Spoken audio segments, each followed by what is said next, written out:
Class 11th maths chapter first set.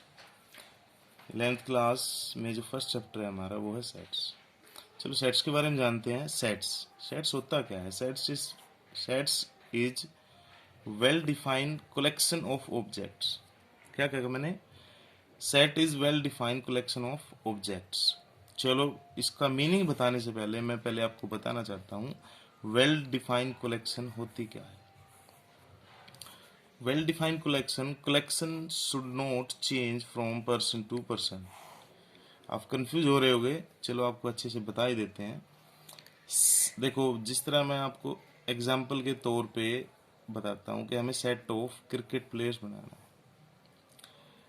Amit से पूछा जाता है कि भी उसके फेवरेट प्लेयर्स कौन कौन से हैं। अब उसने बताया Virat Kohli, Sachin Tendulkar, Rahul Dravid, Suresh Raina.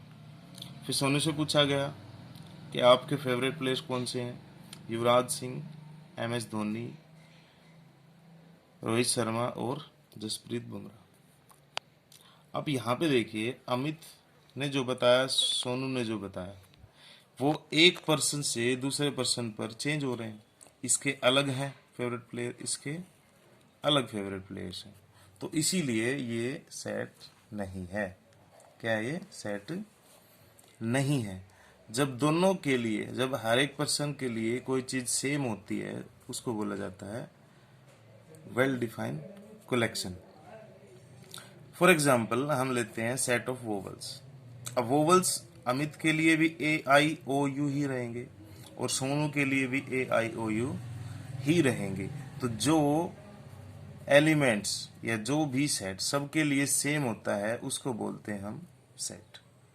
Well defined set बोलते हैं उसको। क्या बोलते हैं उसको?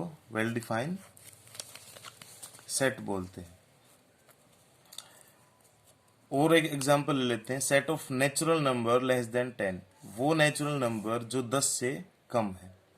मैंने अमित से पूछा 1 2 3 4 5 6 7 8 9 ही होंगे, क्योंकि 10 से कम नेचुरल नंबर यही होते हैं। सोनू से पूछा 1 2 3 4 5 6 7 8 9, वो भी यही बोलेगा। आपसे अगर मैं पूछता हूँ, आप क्या कहोगे? 10 से कम नंबर कौन से होंगे? यही होंगे।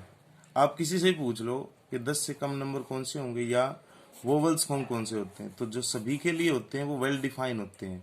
तो अब दोबारा से हम यहीं पे आते हैं, set is well defined collection of object. तो अब आपको समझ में आ गया होगा उन ऑब्जेक्ट्स की कलेक्शन जो वेल डिफाइन हो।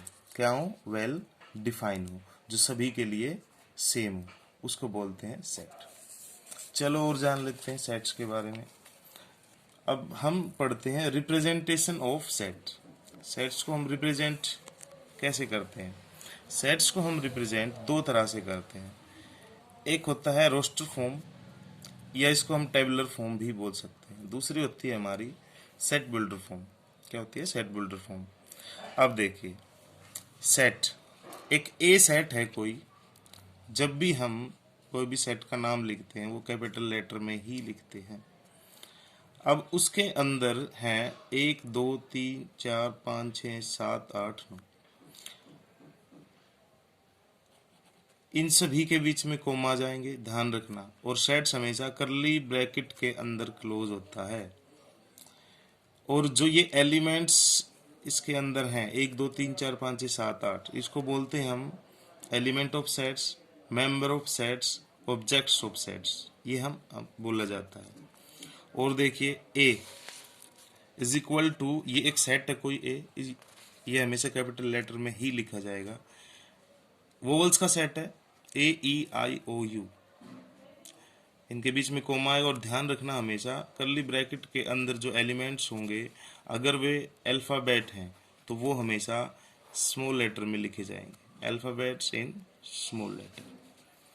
अब दूसरी टाइप्स पे आते हैं। दूसरी है हमारी set builder form. Set builder form को कैसे लिखते हैं हम? कर्ली ब्रैकेट के अंदर एक्स क्या है? एक डेफिनेशन है कि भाई एक्स है क्या। एक्स क्या है? X is a natural number less than 10। अब यहाँ पे हमने देखा था कि हमने एक नेचुरल नंबर का सेट बनाया था, तो उसको सेट बिल्डर फॉर्म में इस तरह से लिखा जाता है एक्स की डेफिनेशन के रूप में। X is a natural number less than 10। और एक एग्जाम्पल ले लेते हैं। हमने यहाँ पे पढ़ा था ए इज इक्वल टू AEIOU, तो इसको हम सेट बिल्डर फॉर्म में कैसे लिखेंगे? इसको लिखेंगे एक्स। एक्स क्या है? X is the set of vowels, और करली ब्रैकेट के अंदर ये क्लोज होगा। आई होप कि आप सभी को समझ में आ गया होगा इतना। इन tabular form elements should not repeat. Tabular form में कभी भी एलिमेंट्स जो होते हैं वो रिपीट नहीं होते। एग्जाम्पल मैं आपको बताता हूँ। देखिए मेरे पास एक सेट बिल्डर फॉर्म है, A is equal to X. X क्या है? X is a letter of words school.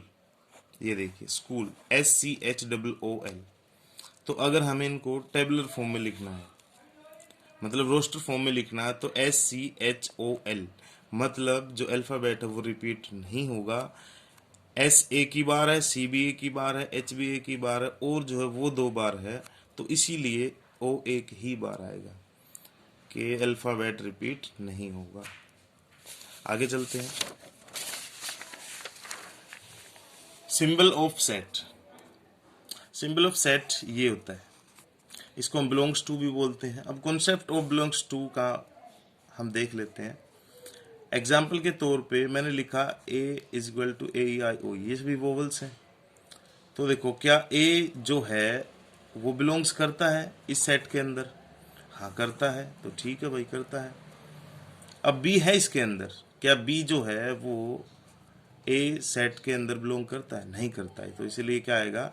जब नहीं करता होगा तो ऐसे हम इस तरह का साइन यूज करेंगे। आगे देखिए मैथमेटिकल सेट्स। सबसे पहला है सेट ऑफ नेचुरल नंबर। क्या इनका सेट्स हो सकता है? यस, इनका सेट हो सकता है। पहले मैं आपको बता चुका हूँ सब कुछ। Natural number, integer, rational, irrational, real number, whole number. Set of integer हो सकता है सेट। सेट ऑफ इरेशनल नंबर नहीं हो सकता। सेट ऑफ रैशनल नंबर नहीं हो सकता। सेट ऑफ रियल नंबर नहीं हो सकता। सेट ऑफ होल नंबर हो सकता है। नोट करना आपको कि all integers are rational number. सभी इंटीजर जो होते हैं वो रैशनल नंबर होते हैं। तो आज आपकी एक्सरसाइज 1.1 का बेस हो गया है।